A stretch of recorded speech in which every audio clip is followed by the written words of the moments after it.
There is no Steven, only Khonshu and Mark. But we don't talk about Mark. Oh, hi, Mark.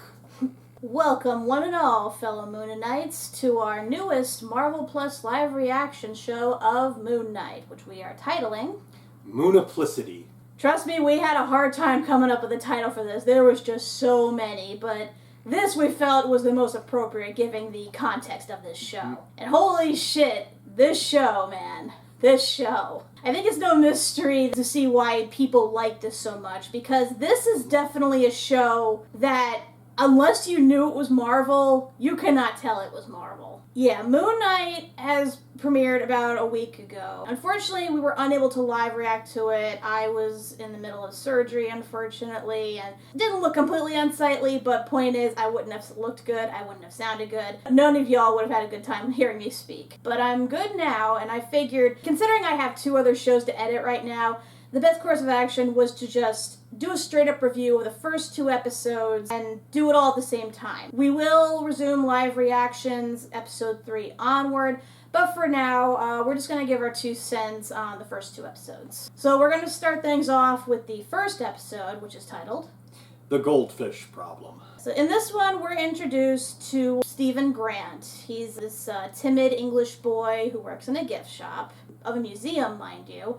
He's very knowledgeable about Egyptian stuff. Unfortunately, he has a rather nasty habit of blacking out and waking up in the most random places, usually after a very prolonged period of time. Pretty much the entire episode, we follow him as he's continuously showing up in all of these random places, meeting these random people who want stuff from him, who talk about things he has no clue about. Basically, we watch him get close to having a mental breakdown. It's pretty obvious he's been dealing with stuff like this for a very long time, given all the precautionary measures he takes before going to bed, chaining himself to his bed, putting sand around it, bolting his door, and so on and so forth. But somehow he still continues to just wake up wherever, and it comes to a head when he ends up in... I think it's in the Alps. In the Alps in, like, Austria or something like that. And that's where we meet the bad guy, played by Ethan Hawke. Oh my god, it's Ethan Hawke. Or as my co-worker's relative says, my boy from The Purge. But yeah, he is after Steven, believing him to be somebody else, and even though Steven has no clue what's going on, somehow he's able to fight his way through this really creepy cult, and he starts hearing voices. And things get progressively worse throughout the episode, until eventually he ends up getting chased through his own museum by an apparent demon dog. Was it a jackal, they called it? So. An Egyptian jackal. He's cornered, about to get his throat slit.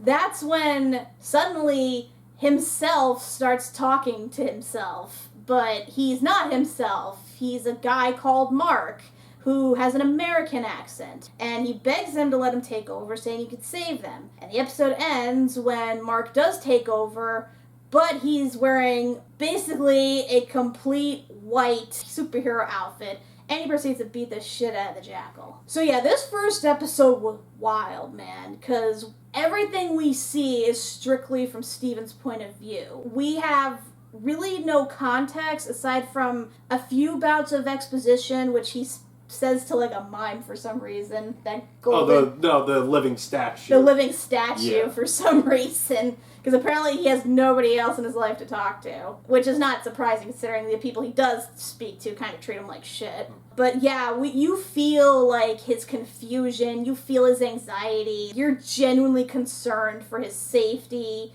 And it's brilliant, honestly, because it adds to, like, the suspense and the horror of everything, because you're as clueless as he is. And Oscar Isaac gives such a good performance. It was amazing. So what did you think?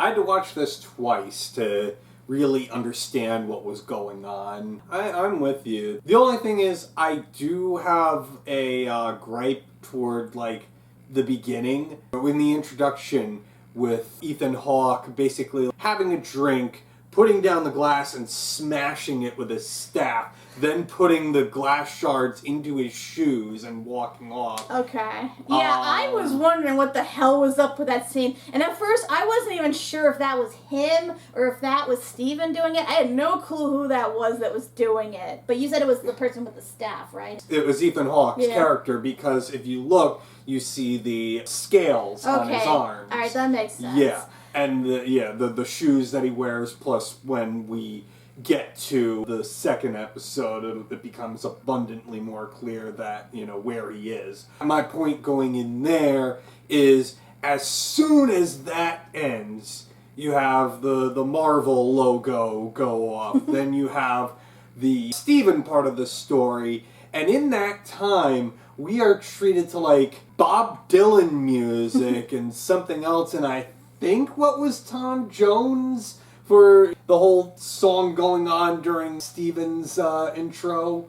Okay. So it's just like, it's a little much, and I know Marvel likes their songs and stuff, but it came off a little pretentious. Enough of that.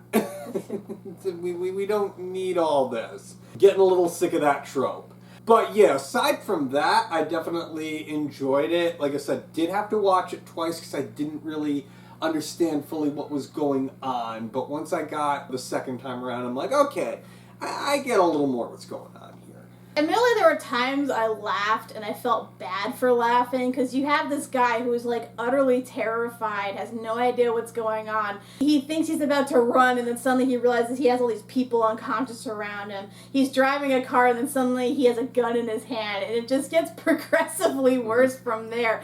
And yeah, it's kind of played up for laughs a bit, given how abruptly it happens and stuff, but at the same time, again, you feel guilty because this guy, he's being jerked around for this ride that he had no reason to be a part of. After all that, they play it off like, oh, he was probably dreaming about this because he seeks adventure. And wait, nope, the goldfish has 2 fins. I was wondering about that. So did he replace the goldfish? Did the goldfish die? Or did it suddenly sprout a fin? Like, did he make it sprout a fin? I don't get it. I know, I feel like we need an explanation on that. I figured it's something along the line of, like, the Matrix and stuff, because whenever a glitch happens in the Matrix, you see things repeat itself, or you see a weird entity that sticks out. Yeah, but on the other hand, they also say that he was in the pet shop. That either means he replaced it or something happened. Well, I don't even know. Considering he was blacked out at one point for 2 days, I guess he forgot to feed the fish and it died. I mean, goldfish are easy to kill, let's face it. But yeah, point being, like, I thought it was a really good setup. The good thing about Moon Knight is that you really don't need to have watched anything prior to this to know what's going on. You're just focused strictly on this one person trying to figure out what's going on. There's no reference to the Avengers. There's no reference to any other cataclysmic event that happened lately. This could happen in the real world for all we know. And honestly, in a way, this kind of reminded me of a season of Power Rangers RPM. If you watch the first episode, up until the end, you wouldn't even know it was Power Rangers. You think it was some, like, Mad Max post-apocalyptic, like, show being set up. Until suddenly the colorful, tight-wearing Rangers show up. And in this, it's the same thing. You wouldn't think Moon Knight would actually be, like, a Marvel thing. You'd think this was, like, a suspense thriller show, the way they set it up until Moon Knight shows up at the end. So I think it's a really good show for people who are not completely into superheroes to, like, get into, because it really creates enough intrigue where you're willing to follow this character that's for some reason dressed in completely white. And I haven't seen any of the films, but I'm thinking like The Bourne Identity, something like that. Something like that, definitely. Yeah.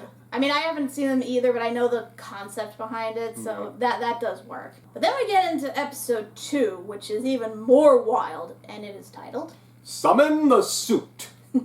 Yeah, in this we do get some answers, but a hell of a lot more questions. So yeah, Steven wakes up in bed again, like before, has no idea how he got there. He does remember getting attacked. He remembers seeing himself, talking to himself in the mirror, but he's not quite sure. But then he goes to work and finds that it definitely happened because the bathroom's in shambles. So he's thinking he at long last can get proof that some weird people and stuff are following him. Problem is, when he looks at the security camera, there's no demon dog. At least not that any other person could see. Because apparently the mystical jackal doesn't appear to anyone besides him. He's seen on camera by his boss. He gets fired. They pretty much suggest that he goes to the loony bin, let's face it, given how he reacted and somehow destroyed a bathroom by himself. So he decides to investigate. And since he found clues in the last episodes, to like, for instance, a flip phone that had this person's number in it that called a bunch of times, as well as his key card, he manages to locate a storage unit which has all this shit in it for someone who's like basically hiding out. And he finds the scarab beetle, something that he apparently had possession of from the bad guy in the last episode. And that's where he finally is confronted by Mark directly. He now realizes that Mark pretty much is like sharing his body with him. He kind of explains why that is, mostly that he's indebted to an Egyptian god named, you say it because I'm so bad at it. Khonshu. Khonshu, yes. And Khonshu is a dick. He's a guy that apparently stands for justice, but at the same time pretty much enslaves whatever person he inhabits for the sake of it, and he doesn't keep his word on the matter. So yeah, Steven's overwhelmed, naturally, tries to run away, and he ends up running into Layla, who knows Mark, and it turns out is his wife. She has no idea what's going on. He has no idea what's going on. It's very frustrating to watch between the two of them, because he clearly like doesn't want to harm her. He can tell she's been through a lot with Mark. Mark's been putting her through the ringer, asking for a divorce out of nowhere and disappearing. And then before they can resolve matters, that's when Ethan Hawke's cult shows up to kidnap Steven and try to convince him to hand over the scarab willingly. Turns out that Arthur was the previous avatar of Khonshu. Naturally, didn't want to put up with his bullshit anymore. Unfortunately, he decided to take his leave in an extreme way by devoting himself to, was it Anet? Anuet? Anet. Yeah, Anet, who is basically a Egyptian god of the dead who judges people, and if they're deemed to be evil, she devours them. According to Arthur, he wants to harness her power, that way he can prejudge everybody and kill the people that are destined to do evil, thus eliminating the evil element altogether. So, basically trying to minority report everyone. Or, Winter Soldier in that case. That whole thing with the giant planes, focused to kill everyone who might commit a crime. Yeah, point is, this guy's a lunatic. His reasoning makes no sense. And naturally, Steven, despite the fact that he does not want to put up with Mark and this Egyptian god's bullshit, doesn't want to put up with Ethan Hawke's bullshit either. So at least we know he has a conscience in that sense. So yeah, he tries running away with Layla. Fight, another demon dog. Finally, Steven unleashes the suit, as Mark keeps telling him to do. So now he is Pimp Knight, because his suit, I guess, conforms to whatever he wants it to be. So whereas Mark dresses up as a superhero, Steven dresses up as a guy who's all, like, suave and sophisticated and stuff without the cape. Somehow Steven finds it in him to fight back, and he actually kind of wins, almost. Or at least he puts up a decent fight, but inevitably he doesn't have the experience. He lets Mark take over. Mark fights the jackal and kills it. Impales it. Yeah, basically impaling it on a rooftop. Pretty gory, but I like it. Unfortunately, because Steven decided to switch, he can't switch back, because Mark won't let him. During the scuffle, he loses the scarab beetle. Arthur gets a hold of it. Now he has what he needs to enact his plan. So now it's basically a race for Mark to try to get the beetle, or at least get to the site where the beetle is going to be active, before Ethan Hawke destroys the world. Yeah, a lot of shit happened in this episode. It's a huge trip, and the anxiety and suspense you feel regarding Steven just gets so much worse. You feel so bad for this guy, because his life is basically being wrecked by these two entities, and he has no way of controlling them. And frankly, he has no reason to trust them or want to work with them. Because while Khonshu is supposedly supposed to represent justice and basically is enslaving Mark for the sake of it, he himself is not trustworthy. And we can tell by what Arthur says, because he knows exactly what the god is saying to Steven as he's saying it. Like, that definitely is telling. By the end, poor Steven is, like, trapped in this body, unable to take over, because I guess in his transformations, it's gotten to a point where whoever controls the body gets more powerful, hence why Mark wasn't able to take over sooner. But yeah, it's a mess. It's a whole freaking mess. Trying to figure out exactly what's going on. And like I said, just when you think some questions are answered, more questions pop up.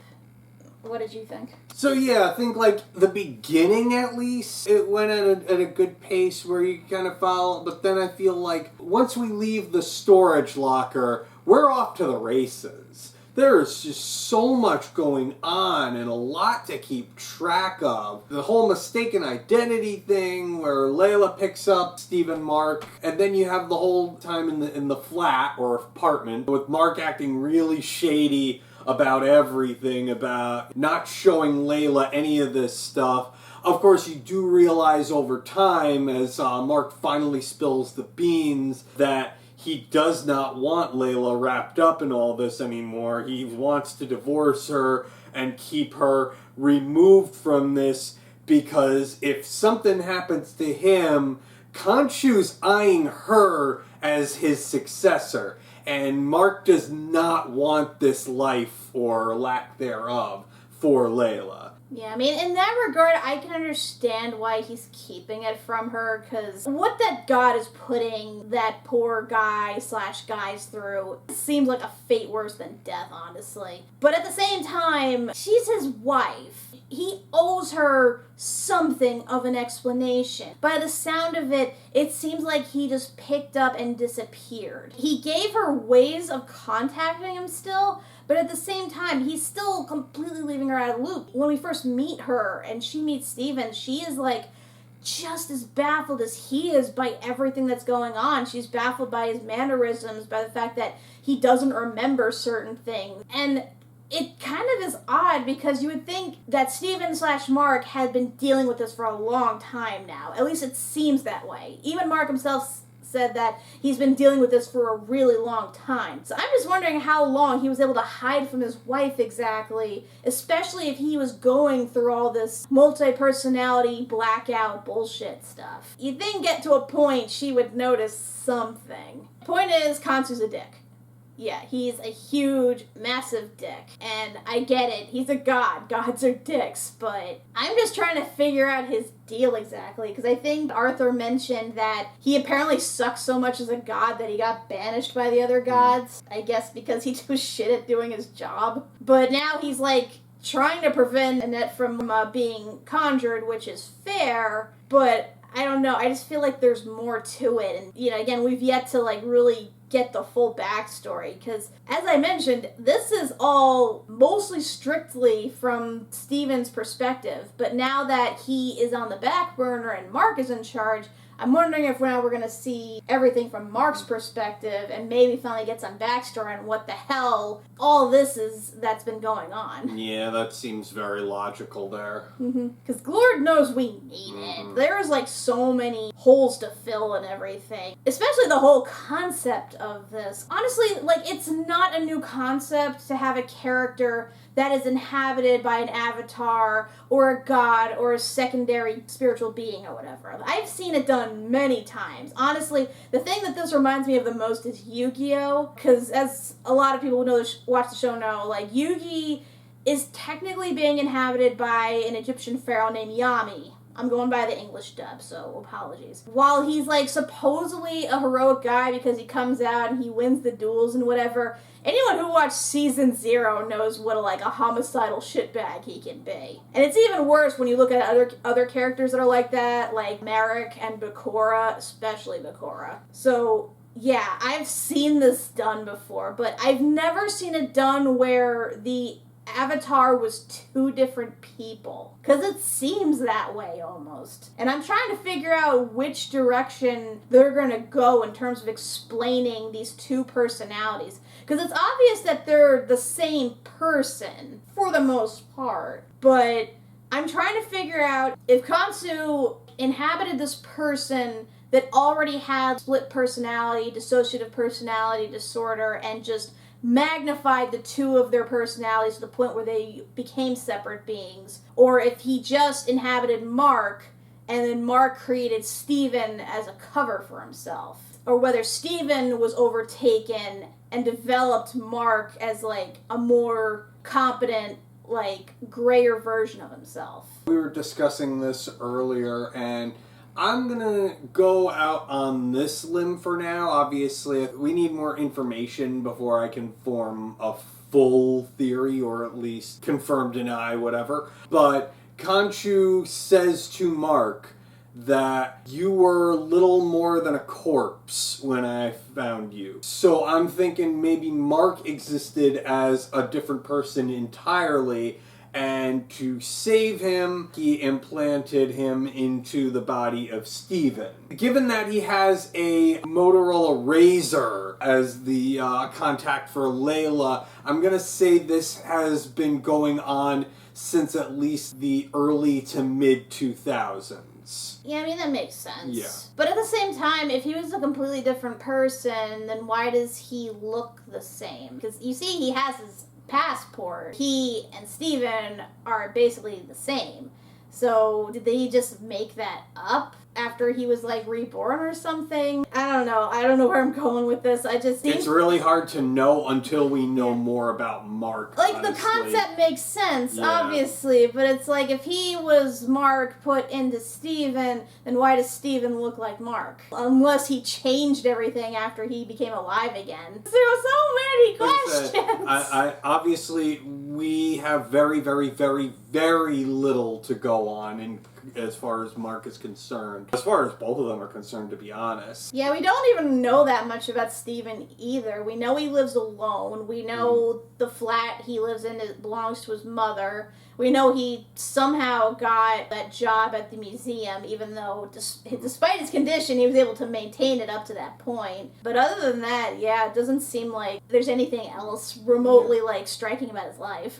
I mean, if we wanted to, we could probably read the comics and glean more information on that, but if we want to kind of understand this as it goes, I think we're just gonna have to watch it and maybe read the comics afterward. And figure out why he's so determined to capture Dracula and why he owes him money. I know that's technically fake, but I just love that meme's been spreading all over the place. It's so random, but I love it.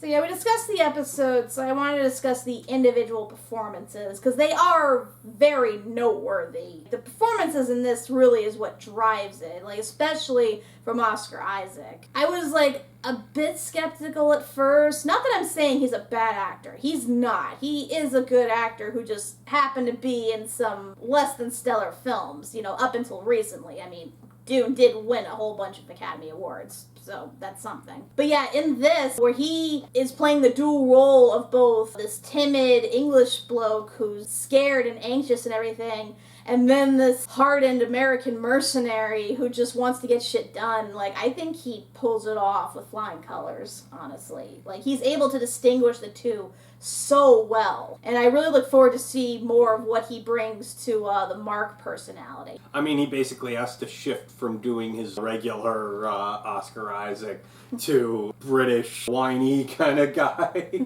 I actually kind of find it funny how he's doing both a British accent and an American accent, and yet in real life he's actually from Guatemala. And he has a great Guatemalan accent too. It's like really hot. So it sucks that they're always like making him cover it. But yeah, the point being is I think he's amazing in this. He is like a really perfect casting choice. Like I said, I know nothing about Moon Knight. I didn't really bother researching before going into this just because I wanted to see their own take on it. But from how they're portraying the character, I think he does an amazing job. This, I think, is going to be like the pinnacle for him in his career at this point. What do you think? Yeah, no, I think he does a great job. Feel like there's still more to do, but obviously what I've seen so far I like.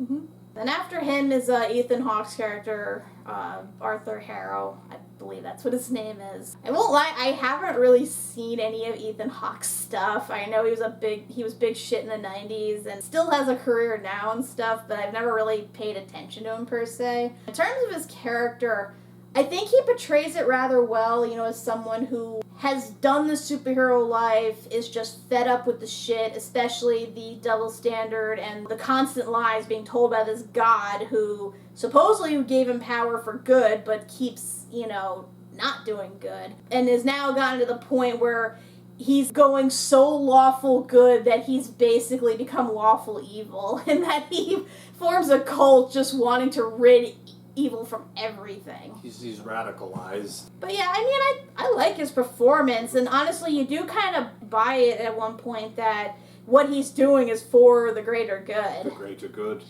Because, at that point, Steven is he's freaking out. He can't trust these two entities that are, trying to tell him what to do and stuff. And what Arthur is saying makes a lot more sense, and it seems like he knows the ropes and that this god is not to be trusted. But at the same time, then he slowly shifts into his crazy cult leader status. And it's a very subtle performance in that he's not over-the-top batshit crazy, but you can see it's there in his underlying performance. Well, his motive for what he wants to do at the core is a noble one, if be it tainted, because he wants to rid the world of evil and make sure that nobody has to suffer. So in that sense, yeah, I get where he's going.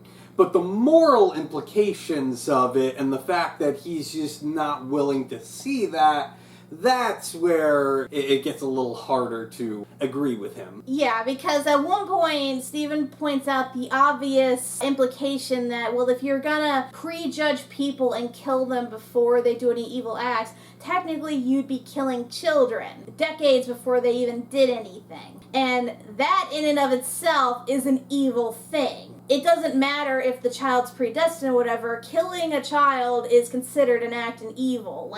Any religion will tell you that. So the fact that he's willing to do that for the sake of good just proves what a huge hypocrite he is. I don't see how he cannot see his own destruction in doing this. Because once he unleashes Annette and she judges everyone, she's going to judge him as obviously evil and kill him. Because he plans on killing children. Yeah, but on the other hand, he's already allowed him a portion of her power. Yeah. So I don't know if she would kill him or just maybe assume his body, something of that nature. The point is, I know she's gonna use him in some capacity. Yeah. Like I said, whether it is to physically embody him or to use him as a sacrifice to come into the human planes. But if he pulls this off, he's gonna die in the process. Yeah. But I'm figuring if she's allowing him her power, if they've had some sort of confrontation in some way, shape, or form, then she's already previously judged him and didn't consume him. I don't know, it's a tough call. The thing is, I know she's like a goddess of the dead, and she works with the god of justice. Pretty much she's there waiting for whenever the god of justice makes his call. I would like to think that given their role strictly is to devour evil people, that they would stick to that concept and not just be flat out evil. But I don't know, I guess we'll see where they go with this later on. In this case, I don't think intent matters. I think it's all judged by action and what action is going to happen or what action has happened. I suppose so. Yeah. I don't know, I just feel like she's gonna turn this around on him, and the fact that he is not seeing that coming is again, just shows that he's a hypocrite and kind of stupid. Yep, the bill always comes due. Mm-hmm. I guess the only other person whose performance we can really judge at this point is Layla, Mark's wife. She's played by May Calamitous, is it? Calamway. I apologize for not being able to pronounce that correctly. But yeah, in terms of her playing Mark's wife, you definitely feel bad for her because her husband just ups and ditches her. Up and ghosts her. Yeah. Yeah, he just up and ghosts her, and when he does get a hold of her, he's not making any sense. He suddenly has a new accent. He doesn't know who she is, although he still surprisingly is attracted to her and even likes some of the same things that she does. Honestly, I find that kind of sweet. I honestly love the trope where even when a couple is separated and one of them gets like amnesia or something, they still are attracted / intrigued by like their loved one, even though they have no idea. I'm a sucker for that kind of thing. And I mean, you can definitely feel her frustration with all this, because Mark's told her basically nothing. And you can tell that Steven wants to tell her this stuff, you know, at least for her own sake, because he knows what it's like to be in the dark about all this. The only thing preventing him is the fact that she could potentially die, given that she could be targeted by this cult. And of course, Mark can't say anything because then the demon god that lives in him is going to take over her body instead, which is a huge dick move. But for the most part, she seems to roll with the punches pretty well. She seems to be very aware of the whole Moon Knight aspect. Yeah, she at least knows about that much. Yeah. And apparently they do have a past, because she mentioned they've been on adventures and stuff, and we do hear that they did, I guess, do an excursion in Egypt at one point, so I assume she was with him then. So obviously they have a huge history. It's just, he's been extremely obtuse when it comes to, like, certain aspects. She's able to roll the punches. She comes to Steven's aid, even though she doesn't fully understand what's going on. She fights alongside him, even though she can't see the jackal thing. So she's pretty tough and resilient in that regard, and I assume she must have seen some weird shit like that to really roll with the punches as she does. But all that said, like, yeah, we don't really know that much about her. We know she's cultured and stuff, but we can tell she's put up with a lot of shit from Mark. And it does not make Mark look good. It does not. I get why he's doing it, but I don't know. I hate that whole trope where it's like, oh, we can't tell this person anything for their own safety, even though it'll cause them huge pain and will inevitably lead them to seek said person out and put themselves in danger anyway. I assume she's gonna be a good help to him, though. She seems like she understands enough to, like, get done what needs to be done. What do you think? Yeah, I pretty much say exactly what you say on that. I don't think there's really much more.